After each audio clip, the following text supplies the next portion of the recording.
Hello friends, I am Aprati. Welcome back to our channel plants space. आज हम बात करेंगे लेमन प्लांट के बारे में और इसकी फ्रूटिंग के बारे में। ये प्लांट हमने एयर लेयरिंग से यानी कि गुट्टी बांधकर तैयार किया था और अब इस पर फ्रूटिंग भी स्टार्ट हो चुकी है। तो वीडियो नंबर 197 ज़रूर चेक कीजिए, डिस्क्रिप्शन बॉक्स में आपको वीडियो मिल जाएगी। बहुत अच्छा रिजल्ट मिला था। तो ये प्लांट हमने 11 नवंबर 2019 को लगाया था, जब एयर लेयरिंग से ही तैयार हो गया था। तो वीडियो डिस्क्रिप्शन बॉक्स में आप ज़रूर चेक कीजिए। बाकी रिलेटेड वीडियोस भी आपको डिस्क्रिप्शन बॉक्स में मिल जाएंगी, तो सभी आप ज़रूर चेक कीजिएगा। ये एक यूरेका लेमन है जो कि बहुत अच्छी फ्रूटिंग करता है।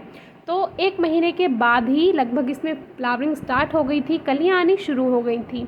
लेकिन ये हमें पता था कि इतनी जल्दी प्लांट फ्रूट्स नहीं देगा, क्योंकि जब तक रूट्स यानी जो जड़ें हैं प्लांट की वो अच्छे से नहीं फैलेंगी तब तक प्लांट फ्रूट्स नहीं बनाएगा। तो ये फ्लावर्स आए और झड़ गए, लेकिन उससे हमें कोई फ़र्क नहीं पड़ा, क्योंकि प्लांट अभी नया था और छोटे पॉट में भी था। तो लगभग ये 7-8 महीने के बाद 8 अगस्त को हम इस प्लांट को रिपोर्ट कर रहे थे। 2020 में ये काम हमने किया। तो फ्लावरिंग तो हमें नहीं चाहिए थी, ना ही फ्रूटिंग चाहिए थी, क्योंकि जब तक प्लांट हेल्दी नहीं बनेगा तब तक उस पर फ्रूटिंग लेना सही भी नहीं होता है। तो अब आप देख सकते हैं, इसको रिपोर्ट हमने किया।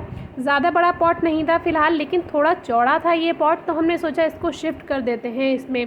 और रूट्स आप देख चुके हैं, 6 से 7 महीने में ही रूट्स इतनी अच्छी बन चुकी हैं प्लांट में। तो बहुत खुशी होती है जब आप अपना तैयार किया हुआ प्लांट देखते हैं और इतनी अच्छी ग्रोथ उसमें देखते हैं। तो सॉयल मिक्सचर बनाया, वही 60% सॉयल ली, मिट्टी ली, और इसमें 40% यानी 40% गोबर की खाद ऐड की। हम केवल ऑर्गेनिक फर्टिलाइज़र ही यूज़ करते हैं, जिसमें चाहे गोबर की खाद हो, वर्मी कंपोस्ट हो, लीफ कंपोस्ट हो, तो आप कुछ भी ले सकते हैं। तो इसमें ये ड्रेनेज होल ज़रूर चेक कीजिए, छोटा सा पत्थर रखिए और इसमें ये मिक्सचर भर दीजिए। तो ये मिक्सचर ही बेस्ट होता है किसी भी फ्रूटिंग प्लांट के लिए, वेजिटेबल प्लांट के लिए, या फिर फ्लावरिंग प्लांट ही क्यों ना हो, क्योंकि मधुमक्खियाँ आती हैं, उनसे रस लेती हैं और फिर शहद बनाती हैं। तो वो भी सही नहीं है कि आप केमिकल फर्टिलाइज़र का यूज़ करें।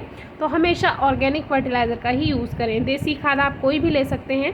तो इसको बाहर निकाला, अब थोड़ा थोड़ा सॉइल को लूज़ किया हमने, जिससे ये पूरा पॉट में सेट हो जाएगा। तो इस तरह से हल्का हल्का सॉइल को हमने हटा दिया। और रेनी सीज़न यानी अगस्त का टाइम था, बारिश का मौसम था, प्लांट पे कोई बेकार इफ़ेक्ट नहीं पड़ेगा, कोई प्रभाव नहीं पड़ेगा गलत। तो इसीलिए इसको ये समय बिल्कुल सही था रिपोर्टिंग के लिए। फरवरी मार्च में आप कर सकते हैं, रेनी सीज़न यानी जुलाई अगस्त में आप कर सकते हैं। तो इसको हमने ऐसा का ऐसा सॉइल के साथ ही, इसकी ज़्यादा सॉइल हमने नहीं हटाई थी और इसको रख दिया था, और बाकी सॉइल मिक्सचर भी इसमें अच्छे से भर दिया और सॉइल को प्रेस कर दिया, जिससे जो एक्स्ट्रा एयर होगी, वैसे तो वाटरिंग के बाद वो चली जाती है, तो पानी इसमें अच्छे से दे देंगे, बस ये ठीक हो गया है। अब जैसे कि इसको लगभग 1.5 साल हो चुका है, अब ये 2021 है, तो इसमें ये 1.5 साल का प्लांट हो चुका है और अब ये फ्रूटिंग करने के लिए बिल्कुल तैयार है। तो जैसे कि हम आपसे बताते ही हैं कि जो एयर लेयरिंग से तैयार किया हुआ प्लांट है वो आपको 1 से 1.5 साल में बहुत अच्छे फल दे देगा, चाहे वो कोई भी प्लांट की एयर लेयरिंग आपने की हो। और फ्लावरिंग प्लांट है तो वो आपको और भी जल्दी फ्लावर्स दे देगा।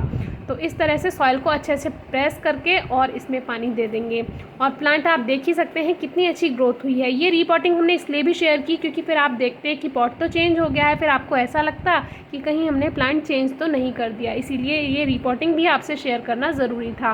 वैसे तो सभी प्लांट की रिपोर्टिंग एक ही तरह से होती है, लेकिन फिर भी टाइम पे दिखाना ये ज़रूरी होता है।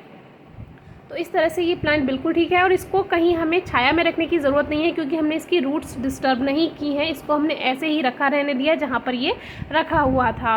और मौसम में वैसे भी मॉइस्चर होता है बारिश के मौसम में। तो 25 में यानी 2021 की 25 मई को आप देख सकते हैं प्लांट पे फ्लावरिंग हुई। वैसे एक बार इसकी सर्दियों में भी फ्लावरिंग हो गई थी 2021 के सर्दियों में, लेकिन वो फूल झड़ गए थे क्योंकि वो फ्रूटिंग का समय नहीं था।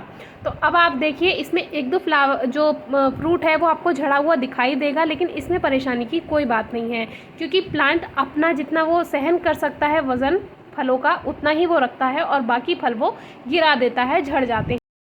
ये इस पर एक कीड़ा आप देखेंगे जो कि एक बटरफ्लाई का लार्वा है। तो ये तितली बनती है इससे, इसको आप बिल्कुल ना हटाएं। ये कुछ ही पत्तियां खाएंगे और फिर जल्दी से एक तितली बनकर तैयार हो जाएंगे, ब्यूटीफुल बटरफ्लाई। इस पर आप वीडियो डिस्क्रिप्शन बॉक्स में चेक कर सकते हैं। बिल्कुल नुकसान नहीं करते हैं, बस कुछ ही पत्तियाँ खाते हैं। काफ़ी लोगों को हम ये बात समझा चुके हैं और बहुत से हमारे व्यूअर्स को ये बात समझ में आई है और वो इसकी अब देखभाल करते हैं। तो इनके बारे में आपको वीडियोज़ डिस्क्रिप्शन बॉक्स में मिल जाएंगी, ये भी आप ज़रूर चेक कीजिएगा। किसी भी फ्रूटिंग प्लांट के या नींबू के फल अगर गिर रहे हैं या फूल झड़ रहे हैं, फल नहीं बन रहे हैं, इसके कई कारण होते हैं। मिट्टी में ज़्यादा नमी के कारण भी ऐसा होता है, यानी कि ज़्यादा सॉगी सॉइल हो गई है, यानी ड्रेनेज सिस्टम अच्छा नहीं है, वेल ड्रेन्ड सॉइल नहीं है, तब भी ऐसा होता है। अगर फर्टिलाइज़र की कमी है तब भी ऐसा होता है, क्योंकि फ्रूटिंग प्लांट्स को आपको हर 20 से 25 दिन में या 30 दिन में उसमें फर्टिलाइज़र ऐड करना चाहिए।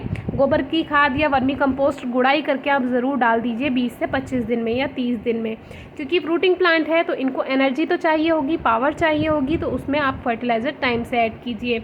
बाकी एक ज़्यादा पानी की वजह से, कम फर्टिलाइज़र की वजह से, और एक कारण होता है जब उसका सीज़न नहीं होता है, तो ऐसा भी होता है कि वो समय केवल फ्लावर्स का होता है और वो फ्लावर्स झड़ जाते हैं, तो उसमें परेशानी की कोई बात नहीं है। लेकिन अगर सीज़न में ऐसा हो रहा है तो आप पानी चेक कीजिए और फर्टिलाइज़र दीजिए प्लांट को, तो आपका प्लांट बिल्कुल ठीक रहेगा। 2-3 बातें ध्यान रखनी होती है, पानी, धूप और फर्टिलाइज़र, बस इसी से ही काम चल जाता है। जो फ्रूटिंग प्लांट्स होते हैं उनका आप फुल डे सनलाइट में रख सकते हैं, या मिनिमम कम से कम आप 4 घंटे की धूप प्लांट को ज़रूर दीजिए डायरेक्ट, तो अच्छी फ्रूटिंग प्लांट कर पाएगा। तो इस तरह से धीरे धीरे हमारे प्लांट पे फ्लावर्स आते गए और जो इसके फल हैं वो बनते गए, और 22 जुलाई यानी आज आप देख सकते हैं प्लांट इस तरह से हमारा इतना बड़ा हो चुका है। तो थोड़ा रात में वीडियो शूट कर रहे हैं क्योंकि दिन में थोड़ा समय नहीं मिल पाया था, लेकिन इसकी फ्रूटिंग ही आपसे शेयर कर रहे हैं। आगे की इसकी कोई गारंटी नहीं है, क्योंकि आप जानते ही हैं हमारे यहाँ पर बहुत ज़्यादा बंदर हैं, तो ये बच पाएंगे या नहीं इसको आगे देखेंगे, लेकिन फ़िलहाल इसकी फ्रूटिंग आपसे शेयर करनी थी। केयर टिप्स वही है कि आपको हर 20 से 25 दिन या 30 दिन में गोबर की खाद या वर्मी कंपोस्ट है, जो भी आपके पास ऑर्गेनिक फर्टिलाइज़र है, गुड़ाई करके देते रहिए। आपका प्लांट बहुत अच्छी फ्रूटिंग भी करेगा और जो फ्रूट्स बन रहे हैं वो हेल्दी भी रहेंगे। प्लांट हेल्दी रहेगा तो फ्रूट्स हेल्दी रहेंगे। नमी हल्की बना कर रखिए, ओवर वाटरिंग बिल्कुल नहीं करनी है, वेल ड्रेन्ड सॉइल रखनी है, यानी कि पानी रुकना नहीं चाहिए, होल्ड नहीं होना चाहिए। पानी और धूप आपको बता ही दी है, फुल डे आप दे सकते हैं या कम से कम 4 घंटे की धूप प्लांट को ज़रूर मिलनी चाहिए।